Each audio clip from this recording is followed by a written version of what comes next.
Have you ever noticed how we sometimes kind of box ourselves into these really oversimplified ideas about the past? Hmm. Yeah, I know what you mean. Like, we kind of assume that certain places and certain times were just, well, kind of boring, right?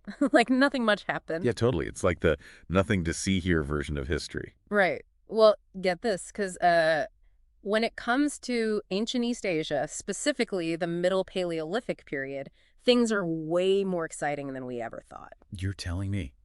This recent discovery is seriously shaking up how we understand human development in East Asia during that time. Buckle up, folks, because we're going deep on this one. We're talking about the discovery of what's called Quina technology in China. Quina technology in China. Yep, you heard that right. At a site called Longtan. Wow.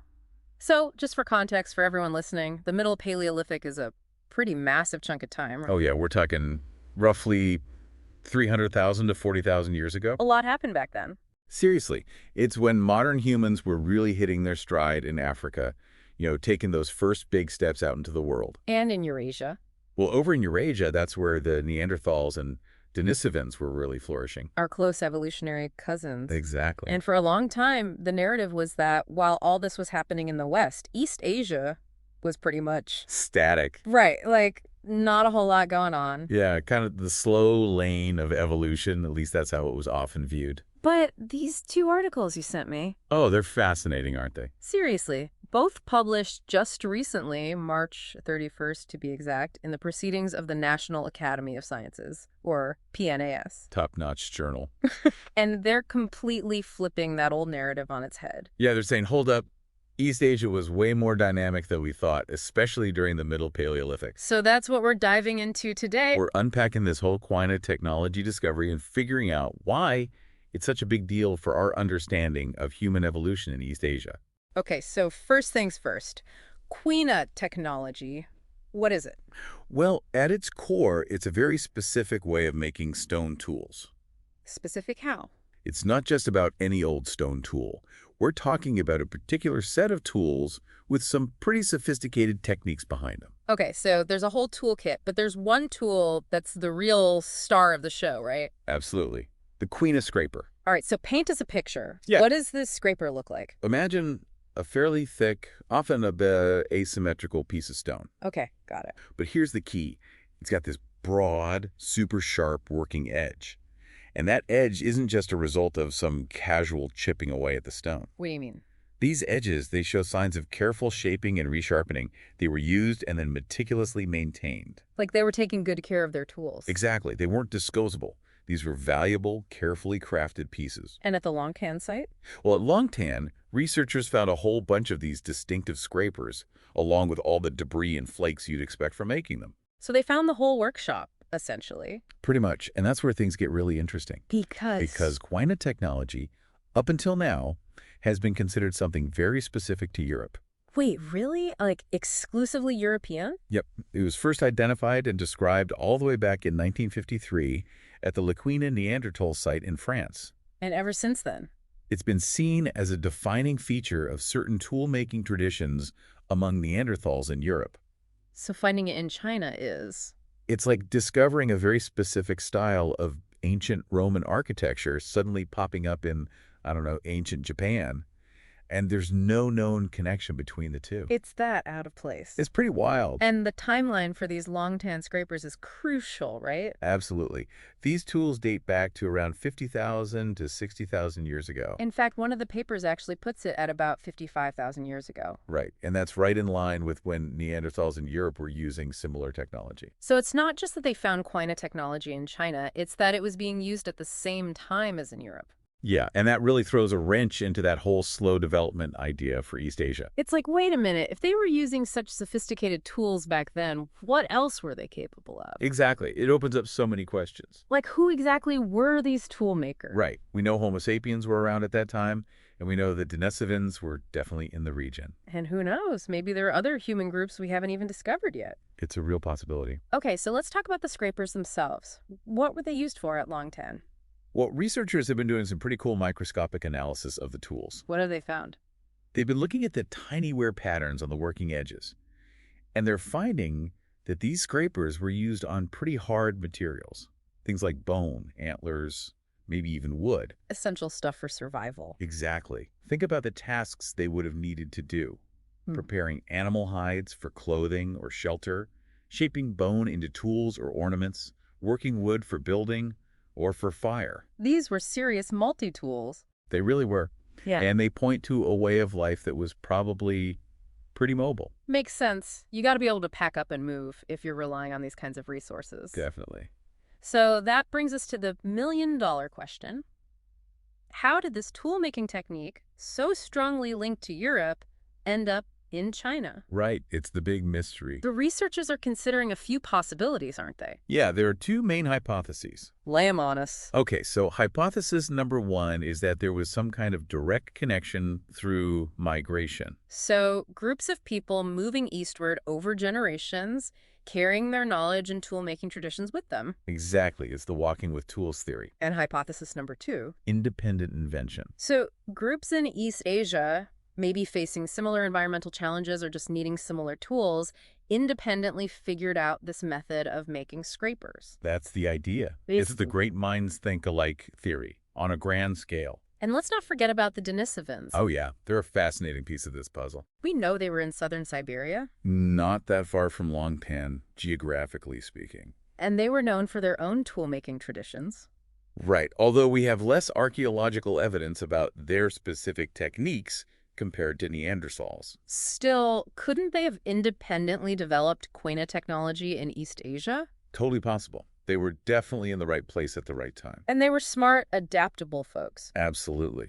This discovery could even be a catalyst for more research into Denisovan toolmaking. Okay, but we also have to at least mention the Neanderthals, right? Of course, they were the original Quina masters after all. But the distance between Europe and Longtan is huge. Yeah, we're talking thousands of miles. And crucially... No Neanderthal fossils have ever been found in East Asia. Right, so a direct Neanderthal migration seems pretty unlikely.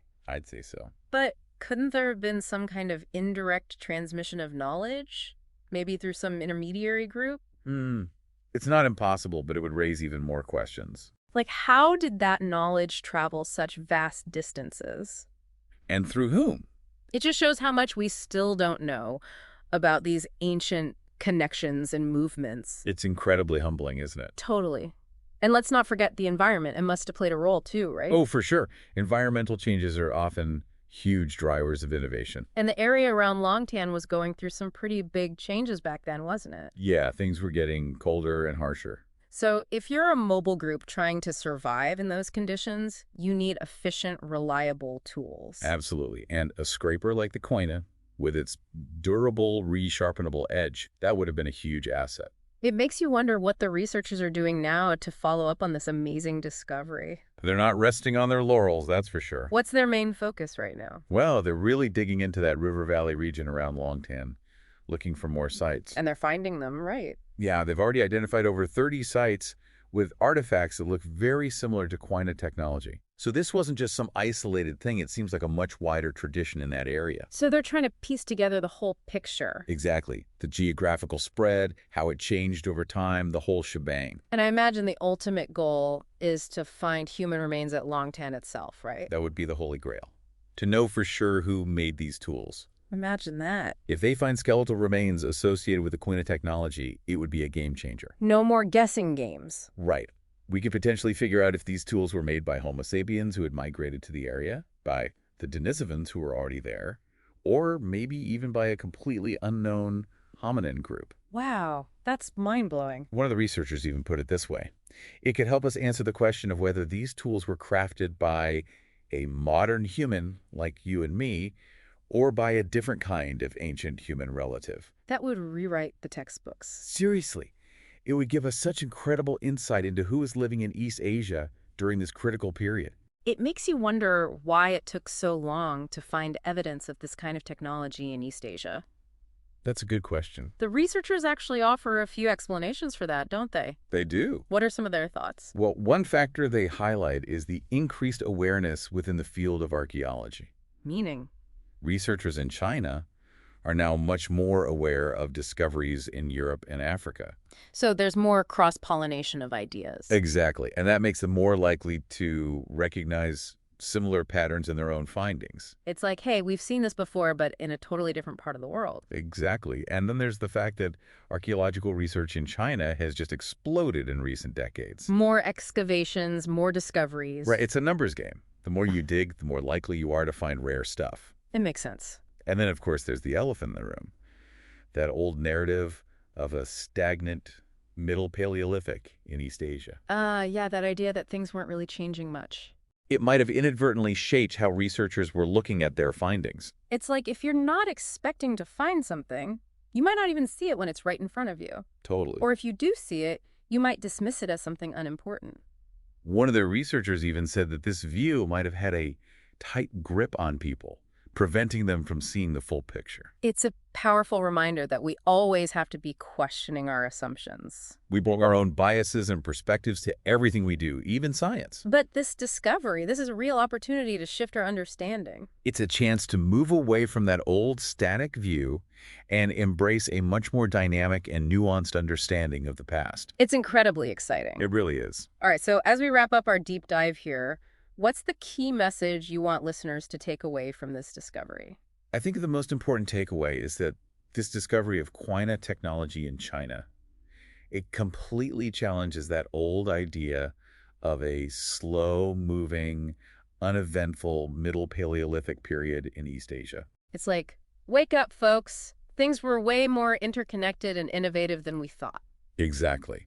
And it's a powerful reminder that our understanding of human history is constantly evolving as new evidence comes to light. We're always learning, always refining our story. That's the beauty of science. And this discovery leaves us with so many intriguing questions. Oh yeah, there's so many mysteries still to unravel. Like, how did this specific knowledge of tool making travel across continents? Right, that's a big one. And who were these incredibly skilled tool makers at Longtan? What were their lives like? And maybe the most exciting question of all, what other technological and cultural exchanges were happening in East Asia that we haven't discovered yet? What else is hidden out there, just waiting to be found? It makes you wonder if this discovery is just the beginning. Right, maybe it's just the tip of the iceberg. Maybe there's a whole world of ancient innovation and interaction in East Asia that we're only just starting to glimpse. It makes you think, doesn't it? It really does. It challenges us to reconsider what we thought we knew about the capabilities and connections of our ancient ancestors.